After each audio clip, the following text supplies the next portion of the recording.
눈을 떴을 때 소녀는 거대한 저택의 화려한 천장을 멍하니 바라보고 있었습니다. 그는 자신이 현대 사회에서 평범한 삶을 마감하고 이 세계의 귀족 가문으로 환생했다는 사실을 깨달았습니다. 소년이 태어난 곳은 왕국에서도 가장 강력한 무력을 자랑하는 유서 깊은 후작 가문이었습니다. 반이라는 이름을 얻은 소년은 가문의 위상에 걸맞은 훌륭한 마법 재능을 꽃피우기를 고대하며 자라났습니다.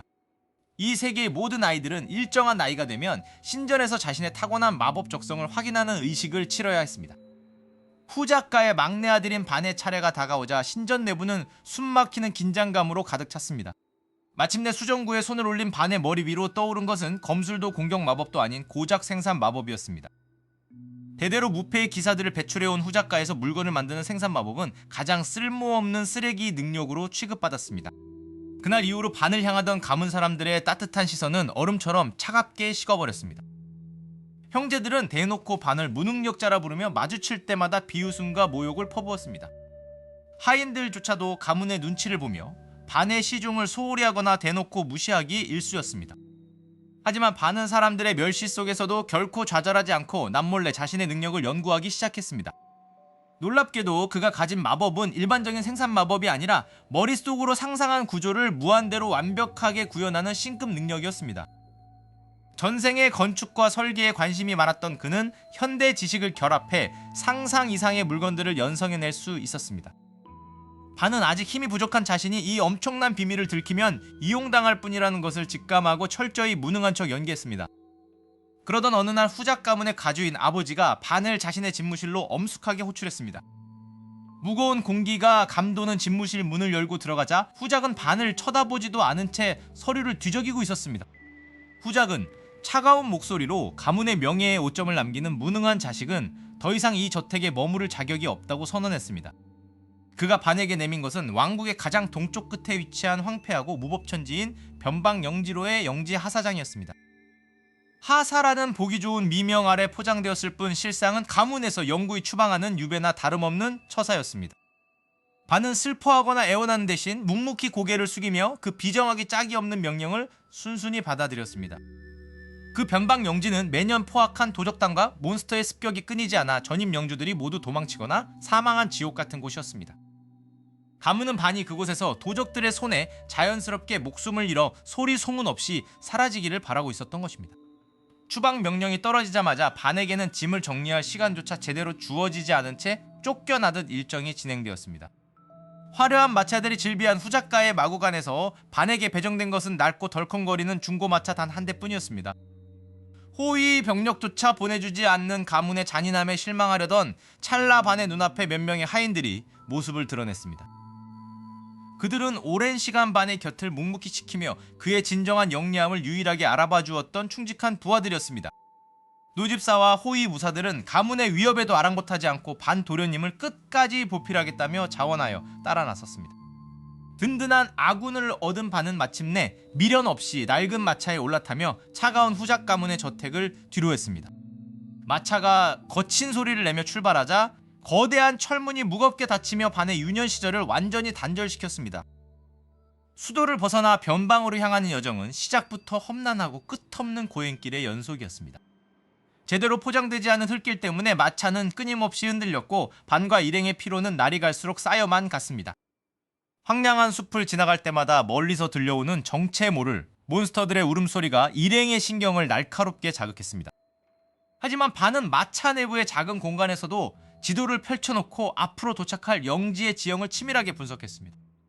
그는 가문이 자신을 버렸다고 생각할 때 오히려 이것이 그 누구의 간섭도 받지 않고 자신만의 제국을 건설할 최고의 기회라고 확신했습니다. 며칠간의 고단한 주행 끝에 마차는 마침내 가파른 산맥의 마지막 고개를 넘어서기 시작했습니다. 고개 너머로 펼쳐진 풍경은 소문대로 풀 한 폭이 제대로 자라지 않는 황량한 흙먼지의 대지였습니다. 저 멀리 무너져가는 마을이 보였습니다. 마을 주변에는 변변한 방벽 하나 없이 썩은 목재 울타리 몇 개만이 아슬아슬하게 쳐져 있어 외부의 위험에 무방비로 노출되어 있었습니다. 마차가 영지 경계선에 막 진입하려는 순간 저 멀리 지평선 너머로 거대한 흙먼지 구름이 무서운 속도로 피어오르기 시작했습니다. 그것은 반이 영지에 발을 들이기도 전에 그를 환영하듯 몰려오는 수십 명의 잔혹한 도적단 군세의 등장이었습니다. 마차 바깥으로 칼날을 번뜩이며 무시무시한 기세로 돌진해오는 도적단의 거친 함성 소리가 마차 안까지 날카롭게 파고들었습니다. 충직한 호위 메이드인 틸은 즉시 한 자루의 날카로운 레이피어를 뽑아들고 반의 앞을 단단히 가로막아서며 방어태세를 취했습니다. 마차를 몰던 늙은 마부와 함께 따라온 소수의 수행원들은 수십 명에 달하는 흉악한 무리를 보며 사시나무 떨듯 격렬하게 떨기 시작했습니다. 하지만 가문에서 쫓겨난 어린 소년반은 전혀 동요하지 않고 오직 눈앞의 적들을 향해 아주 차분하고 냉철한 시선을 던질 뿐이었습니다. 전생의 풍부한 기억과 지식을 고스란히 간직한 그에게는 지금의 초라한 위기가 오히려 자신의 진짜 가치를 증명할 완벽한 기회였습니다. 이 세상 사람들은 생산 마법을 그저 무기나 수리하는 보잘것없는 하급 능력으로 취급하며 반을 철저하게 조롱하고 무시해왔습니다. 하지만 반이 각성한 진짜 능력은 단순한 제작 수준을 까마득히 초월하여 상상하는 모든 개념을 무한대로 형상화하는 신급창조 마법이었습니다. 도적단의 우두머리는 저 멀리서 마차를 향해 돌진하던 중 땅바닥에서 갑자기 치솟아오르는 기이한 푸른 빛을 보고 순간 불길함을 느꼈습니다. 반이 허공을 향해 조용히 손가락을 퉁기며 마음속으로 정교하게 설계된 현대식 철제함정의 이미지를 선명하게 떠올렸습니다. 그 순간 거칠게 돌진하던 도적들의 발밑대지가 순식간에 갈라지며 날카로운 강철 가시들이 수없이 솟구쳐 올랐습니다.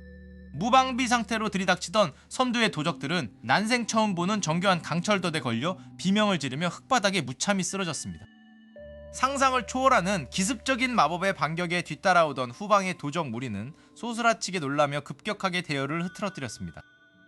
반의 명령을 받은 틸은 이 황금 같은 기회를 놓치지 않고 바람처럼 마차 밖으로 도약하여 혼란에 빠진 도적들을 베어 넘기기 시작했습니다. 틸의 화려하고 매서운 검술은 순식간에 도적 서너 명을 제압했고 반의 신비로운 연호 마법은 끊임없이 그녀의 뒤를 든든하게 받쳐주었습니다. 전황이 급격히 불리해지자 도끼가 바짝 오른 도적단의 우두머리는 거대한 도끼를 무자비하게 휘두르며 직접 반이 탄 마차를 향해 질주했습니다.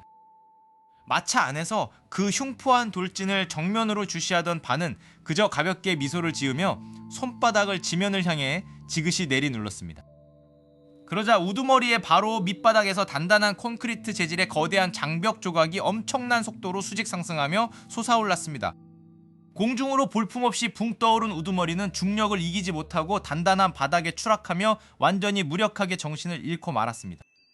자신들의 강력한 우두머리가 손가락 하나 대지 못하고 허무하게 쓰러지는 모습을 본 잔당들은 완전히 전의를 상실해버렸습니다.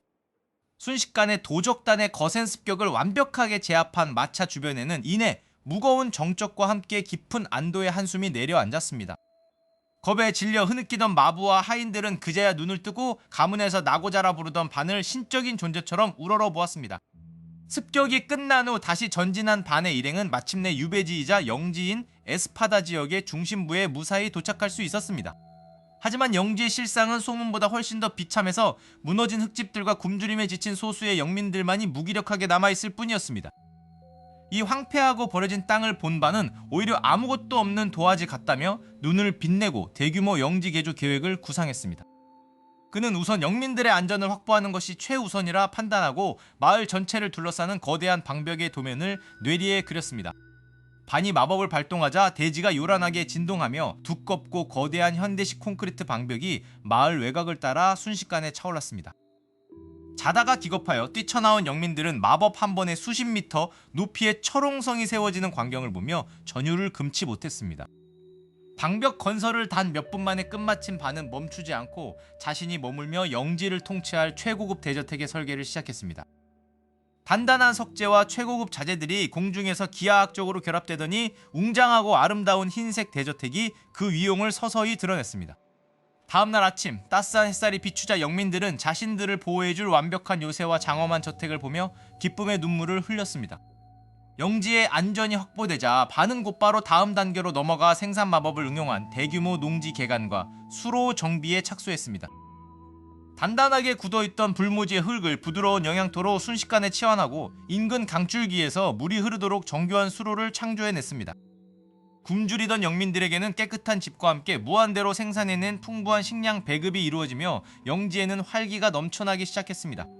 이제 에스파다 영지는 더 이상 제국에서 가장 불쌍한 유배지가 아니라 그 어떤 대기족의 영지보다 안전한 철옹성으로 탈바꿈했습니다. 한편 이전에 패배해서 겨우 목숨만 건져 도망쳤던 도적단의 잔당들은 인근에 더 거대하고 악명 높은 거대 도적 연합을 찾아갔습니다. 그들은 에스파다 영지에 괴물 같은 마법을 쓰는 꼬맹이가 나타나 거대한 성벽을 쌓았다며 연합의 대두목에게 복수를 울부짖었습니다. 수천 명의 무법자를 거느린 대두목은 흥미로운 먹잇감이 생겼다며 기괴하게 웃고는 영지를 완전히 피바다로 만들 대규모 진군 명령을 내렸습니다. 영지에서 탐지 마법을 통해 저 멀리서 밀려오는 거대한 악의 기운과 수천 개의 발소리를 미리 감지한 바는 조용히 눈을 감았습니다. 그는 두려워하기는커녕 오히려 자신의 신급 생산 마법이 만들어낸 최첨단 방어 무기들의 성능을 시험해 볼 좋은 기회라며 차갑게 미소 지었습니다. 하지만 이 무시무시한 도적 연합의 배후에는 영지의 상상 초월적인 발전을 시기하여 반을 확실하게 제거하려는 왕국 백작 군대의 은밀한 그림자가 숨어 있었으니 과연 반은 이 거대한 음모를 깨부수고 요새를 지켜낼 수 있을까요? 백작 군대의 은밀한 움직임을 감지한 반은 즉시 영지 전체에 비상경계태세를 발령했습니다. 하지만 반은 당황하지 않고 오히려 영지의 풍부한 광물 자원을 활용해 거대한 전쟁 준비를 시작했습니다. 그는 자신의 신급 생산 마법을 발동하여 광산에서 채굴한 철광석들을 순식간에 최고급 강철로 재련했습니다. 재련된 최고급 강철들은 영지 방위군을 위한 무시무시한 두께의 전신 갑옷과 날카로운 장검들로 재탄생했습니다. 필망과 병사들은 반이 만들어낸 신화적인 성능의 장비들을 장착하며 사기를 하늘 끝까지 끌어올렸습니다. 반은 영지 주변에 서식하는 거대 몬스터들을 소탕하여 얻은 단단한 마법 가죽을 방패에 덧대기 시작했습니다. 마법 가죽과 강철이 결합된 방패는 그 어떤 강력한 마법 공격도 튕겨내어 무력화할 수 있는 절대적인 방어력을 지니게 되었습니다. 또한 영지 내부의 상업지구에서는 몰려드는 상인들을 위해 대규모 전용 숙소와 거대한 물류 창고가 단 몇 초 만에 건설되었습니다. 변방의 무법지대였던 이곳은 이제 대륙 전역에서 희귀 자원을 구하기 위해 찾아오는 상인들의 거대한 무역 중심지로 탈바꿈했습니다. 평화로운 분위기도 잠시 저 멀리 지평선 너머에서 수천 명에 달하는 백작 군대의 거대한 군화 소리가 땅을 흔들며 다가왔습니다. 영지를 질투하여 파멸시키려 하는 탐욕스러운 백작의 기사단이 거대한 기치를 앞세우며 영지 경계선까지 진격했습니다. 반은 성벽 위에 당당하게 서서 몰려오는 적들의 거대한 대군을 차분하고 단호한 눈빛으로 내려다보았습니다. 틸만이 검을 쥐며 전투태세를 취하자 반은 미소를 지으며 걱정할 필요 전혀 없다고 그를 안심시켰습니다.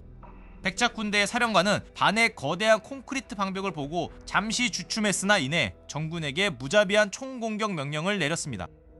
수많은 적의 보병들이 함성을 지르며 사다리와 공성 무기를 끌고 방벽을 향해 무서운 기세로 돌격해왔습니다. 반은 양손을 가볍게 앞으로 뻗으며 성벽 전체에 매립해둔 수십 개의 마법 회로를 일제히 활성화했습니다. 그러자 거대한 방벽 표면에서 수백 개의 무시무시한 강철 가시들이 돌출되어 적들의 접근을 원천 봉쇄해버렸습니다. 예상치 못한 기괴한 방어 기믹에 부딪힌 백작의 보병들은 비명을 지르며 혼란에 빠져 뒤로 물러서기 시작했습니다. 전황이 불리해지자 후방에 대기하고 있던 백작 군대의 마법사 부대가 일제히 거대한 화염 마법을 캐스팅하기 시작했습니다. 하늘을 뒤덮은 수십 개의 거대한 화염구들이 메테오처럼 영지의 방벽을 향해 무서운 속도로 날아왔습니다. 반은 허공에 손가락을 가볍게 퉁기며 성벽 상단에 설치된 고대 유물급 방어 아티팩트들을 수십 개 복사해냈습니다. 복사된 아티팩트들이 일제히 작동하며 영지 전체를 감싸는 거대하고 투명한 육각형 마법 장벽을 펼쳐냈습니다. 백작 군대의 화염구들은 마법 장벽에 부딪히자마자 아무런 타격도 주지 못한 채 허무하게 흔적도 없이 소멸했습니다. 자신들의 최고 화력 마법이 손쉽게 막히자 백작의 마법사들은 믿을 수 없다는 표정으로 지팡이를 떨어뜨렸습니다. 이제는 우리의 차례라며 중얼거린 반은 허공의 거대한 입체 마법 설계도를 넓게 펼쳐 보였습니다. 그의 신급 생산 마법이 극대화되어 발동되더니 성벽 위에 수십 대의 거대한 자동 조준마도 발리스타가 순식간에 나타났습니다. 자동마도 발리스타들은 스스로 징소리를 내며 후방에 있는 적의 핵심 공성 무기들을 향해 일제히 포신을 돌렸습니다.